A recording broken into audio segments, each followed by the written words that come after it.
Hello everyone, welcome back to our channel. तो आज यहाँ पे हम डिस्कस करने वाले हैं टर्म लोन्स के बारे में।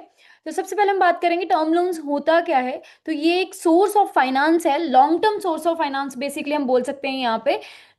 जैसे कि इक्विटी के बारे में हमने डिस्कस करा, राइट, प्रेफरेंस शेयर्स के बारे में डिस्कस करा, वैसे ही टर्म लोन जो है लॉन्ग टर्म फाइनेंस का सोर्स है, मेजर सोर्स है, जो कि हम बैंक्स और फाइनेंशियल इंस्टीट्यूशन से लेते हैं, राइट। फिर हम बात करेंगे जैसे कि वर्किंग कैपिटल फाइनेंस था जो कि शॉर्ट टर्म था, बट जो टर्म लोन होता है ये रिपेबल ओवर सेवरल ईयर होता है, मीन्स कि लॉन्ग टर्म के लिए होता है।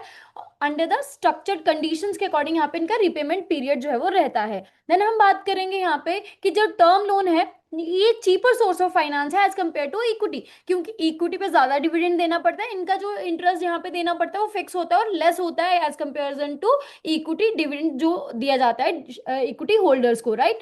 दो हम बात करेंगे कि involve lower overall cost and no ownership dilution, और दूसरा यहाँ पे ओनरशिप डिल्यूजन भी नहीं होती। इक्विटी में जितने ज्यादा इक्विटी शेयर्स इशू होते जाएंगे उतना ही ओनरशिप डिल्यूजन होती जाएगी, बट जो टर्म लोन्स हैं इसमें ऐसा कुछ नहीं होता है, क्योंकि यहाँ पे हमने लोन लिया है वो लोन टाइमली वापस करना है और उसका जो है वो साथ के साथ इंटरेस्ट हमें देते रहना है, राइट। देन हम बात करेंगे जनरली जो लोन है वो medium to long term financing के लिए टर्म लोन होता है, जिसको हम बोल सकते हैं विद टिपिकल रीपेमेंट पीरियड्स का 1 to 10 ईयर का होता है। हाउसिंग लोन में ये अप टू 30 ईयर का भी हो सकता है। देन हम बात करेंगे यहाँ पे इसके फीचर्स की। सबसे पहले बात करेंगे पीरियड की। तो यस, लॉन्ग जो लोन्स है इसमें शॉर्ट टर्म जो होते हैं वो अप टू 1 ईयर तक अगर आप लोन ले रहे हो तो वो शॉर्ट टर्म लोन रहेगा। मीडियम टर्म लोन रहता है 1 to 5 ईयर के लिए। लॉन्ग टर्म लोन रहता है 5 to 10 ईयर के लिए। और अगर आप हाउसिंग लोन ले रहे हैं तो जैसे अभी हमने बात करी वो 5 to 30 ईयर तक का हो सकता है। फिर हम बात करेंगे यहाँ पे पर्पस कि टर्म लोन को लिया क्यों जाता है। तो कोई भी हमें टेंजिबल एसेट्स एक्वायर करने हैं, जैसे कि लैंड खरीदनी है, बिल्डिंग खरीदनी है, plant machinery furniture and equipments वगैरह लेने हैं, तो उसके लिए हम टर्म लोन लेते हैं बैंक से, फाइनेंशियल इंस्टीट्यूशन से। और देन हम बात करेंगे इनका लॉन्ग टर्म रीपेमेंट रीपेमेंट जो है वो अलाउड होती है for the projects with long gestation period. अब जेस्टेशन पीरियड क्या होता है कि इस पीरियड में जब तक आपका कैश फ्लो नहीं आ रहा है उस प्रोजेक्ट से तो आपको प्रिंसिपल अमाउंट देने की जरूरत नहीं होती है, आप यहाँ पे सिर्फ इंटरेस्ट पे करते हो। प्रिंसिपल अमाउंट जो जैसे कैश फ्लो आना शुरू हो जाता है तब आप प्रिंसिपल अमाउंट देना भी शुरू कर देते हो, राइट। देन हम बात करेंगे शॉर्ट टर्म लोन आज सफिशिएंट होता है। अगर आपके पास रेगुलर कैश फ्लो आ रहा है तो आप शॉर्ट टर्म लोन भी अगर ले रहे हो तो वो भी आपके लिए सफिशिएंट है। कैपेसिटी आपने एक्सपेंशन करनी है तो उसके लिए भी शॉर्ट टर्म लोन जो है वो सही रहेगा। देन हम बात करेंगे नेक्स्ट इंटरेस्ट की। तो इंटरेस्ट बेसिकली यहाँ पे डिपेंड कर, वो फिक्स भी हो सकता है और नेगोशिएटेड भी हो सकता है, जिसको हम फ्लोटिंग भी बोलते हैं। तो फ्लोटिंग इंटरेस्ट रेट भी हो सकता है, फिक्स भी होता है, डिपेंड करता है लोन टेन्योर क्या है, बोरोर की रिस्क प्रोफाइल क्या है, बोरोर कितना रिस्क ले सकता है, या फिर उसका प्रीवियस हिस्ट्री क्या है, प्रोजेक्ट का पर्पस क्या है, राइट। ये सारी चीजें डिपेंड करती हैं। फिर हम बात करेंगे जो इंटरेस्ट है वो मंथली भी दिया जा सकता है, क्वार्टरली भी दिया जा सकता है और ईएमआईज में भी दिया जा सकता है, इक्वली मंथली इंस्टॉलमेंट्स में भी दिया जा सकता है। रीपेमेंट की अगर हम बात करें यहाँ पे तो जनरली रीपेमेंट भी इंस्टॉलमेंट्स में दी जा सकती है, monthly, quarterly, half yearly, yearly, right. फिर हम बात करेंगे समटाइम रीपेमेंट जो है बुलेट पेमेंट भी करी जा सकती है, जिसको हम बोल सकते हैं लमसम पेमेंट कर देना, एक साथ ही एंड में पेमेंट कर देना सारी की सारी। देन हम बात करेंगे मॉरेटोरियम पीरियड की, जिसको हम ग्रेस पीरियड भी बोलते हैं, जेस्टेशन पीरियड भी बोलते हैं, जहाँ पे प्रिंसिपल रीपेमेंट जो है वो तब हम शुरू करेंगे जब हमारा कैश इनफ्लो आना शुरू हो जाएगा, तब हम प्रिंसिपल अमाउंट रीपेमेंट करना शुरू करेंगे, राइट। देन हम बात करेंगे करेंसी। तो डिपेंड करता है कि देखो अगर यहाँ पे इंपोर्ट इन्वॉल्व है तो जो टर्म लोन है वो डिनोमिनेशन जो है करेंसी की वो फॉरेन करेंसी भी हो सकती है, राइट। देन हम बात करेंगे ये हमें हेल्प करता है जो भी यहाँ पे एक्सचेंज रेट रिस्क है, ठीक है, परचेज करेंसी को मैनेज करने में इन सब में हेल्प करता है। देन हम बात करेंगे कन्वर्जन टू इक्विटी की। तो कन्वर्जन टू इक्विटी में अगर हम बात करें, समटाइम जो लोन है एग्रीमेंट अलाउ करता है कि हम इसको कन्वर्ट कर सकते हैं, विच मीन्स यहाँ पे कि लोन को इक्विटी में कन्वर्ट किया जा सकता है, बट इसके लिए जो भी टर्म होंगी वो प्री डिसाइडेड होंगी। जब भी लोन लिया जा रहा है तभी ये चीज मेंशन करी गई होगी कि इतने सालों बाद जो है इसको कन्वर्ट कर दिया जाएगा इक्विटी में, राइट। तो ये किस लिए यूज करा जाता है, बेसिकली जब डेट रीस्ट्रक्चरिंग करनी हो और सपोर्ट करना है बोरर्स को, कैपिटल बेस को। मॉरेटोरियम पीरियड जैसे हमने अभी बात करी कि ये वो पीरियड होता है जो बिफोर स्टार्टिंग प्रिंसिपल रीपेमेंट होता है, जहां पे हमारे पास अभी कैश फ्लो नहीं आ रहा है और हम सिर्फ इंटरेस्ट पे कर रहे हैं, प्रिंसिपल अमाउंट नहीं पे कर रहे हैं, राइट। तो वही चीज यहाँ पे भी लिखी है, this help project get time to generate positive cash flow before beginning to service debt, right. फिर हम बात करेंगे यहाँ पे सिक्योरिटी की। तो सिक्योरिटी में हम बात करेंगे यहाँ पे, लोन आर सिक्योर्ड थ्रू, जो यहाँ पे जो प्राइमरी एसेट हमें एज ए सिक्योरिटी रखना पड़ता है, राइट। एडिशनल कोलेटरल की जरूरत तब पड़ती है, डिपेंड करता है लेंडर का रिस्क असेसमेंट देख के कि लेंडर कितना रिस्क ले सकता है, या फिर उसकी प्रीवियस हिस्ट्री क्या है, उसके अकॉर्डिंग यहाँ पे हम जो है वो देख के चलते हैं। फिर हम बात करेंगे लोन अमाउंट की। तो लोन अमाउंट जो है वो फॉर एसेट परचेज के लिए, या फिर loan amount is based on independent valuation, कि हमें यहाँ पे कितनी अमाउंट चाहिए।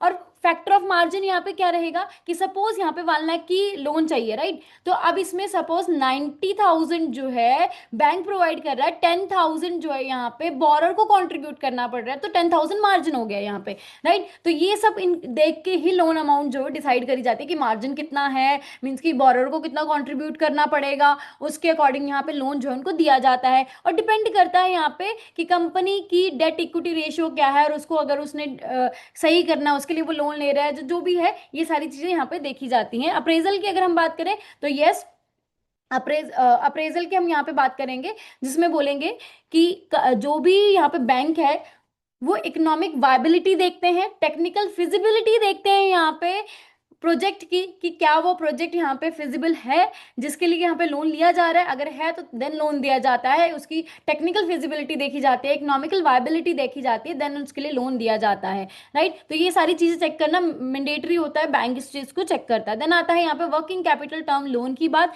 तो वर्किंग कैपिटल टर्म लोन क्या कहता है कि ये क्या होता है कि जब देखो कोई भी पर्सन है जिसने वर्किंग कैपिटल लोन ले रखा है, अब वो नहीं दे पा रहा अपना एग्जिस्टिंग वर्किंग कैपिटल लोन, तो उसको कन्वर्ट कर दिया जाता है वर्किंग कैपिटल टर्म लोन में, राइट। तो ये बेसिकली क्यों करा जाता है, help in restructuring short term जो कैश फ्लो है मिसमैच हो रहा है उसको रीस्ट्रक्चर करने के लिए ये चीज करी जाती है, और हेल्प करने के लिए जो वो पे नहीं कर पा रहे अपना वर्किंग कैपिटल लोन, ताकि उनको एक टाइम मिल जाए, लॉन्ग टर्म में इसको रिस्ट्रक्चर कर दिया जाता है। अब हम बात करेंगे यहाँ पे 30 ईयर्स में मोर देन 10 लाख से भी ज्यादा बैंकर्स को हेल्प मिली है हमारी वीडियोस एंड पीडीएफ की हेल्प से, जिसमें JIB CIB bank promotion exam को क्रैक करने में उनको हेल्प मिली है।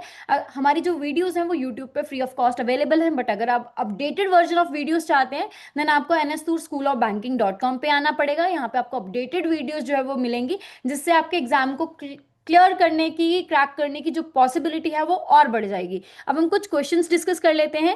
पहला क्वेश्चन यहाँ पे क्या कहा जा रहा है, which of the following correctly relate to the repayment structure of term loans, जिसमें पहला बोला जा रहा है लोन में have EMI based repayment with interest embedded monthly। दूसरा बोला जा रहा है bullet repayment are forbidden by lender due to higher credit risk। या फिर third one moratorium allows postponement of interest and principal. या फिर डी बोला जा रहा है repayment installments may be monthly quarterly और yearly depending on cash flow design. तो yes, option A and D यहाँ पे करेक्ट है, that is EMI based repayment हो सकती है with interest embedded monthly, right. Then हम बात करेंगे yes, repayment installment may be monthly quarterly yearly depending on the cash flow design, right. Then हम बात करेंगे अगले क्वेश्चन की, जिसमें बोला जा रहा है which of the following represent valid use of context for term loans, जिसमें पहला है purchase of plant machinery industrial assets के लिए हम यूज करते हैं। दूसरा working capital smoothing when cash flow are temporarily stressed. या फिर यहाँ पे रहेगा funding long gestation infrastructure project, या फिर day to day operating expenses such as paying salaries. तो yes, option A B C यहाँ पे करेक्ट है, दैट इज राइट। तो day to day operating expenses के लिए सच एज पेइंग सैलरीज के लिए ये टर्म लोन नहीं होता है, राइट। देन हम बात करेंगे अगले क्वेश्चन की, जिसमें बोला जा रहा है term loan has a moratorium on principal for the first 2 years, which risk is the lender most exposed to during this period। तो पहला है project execution risk due to no cash inflow yet, regulatory risk because interest can't be change during moratorium.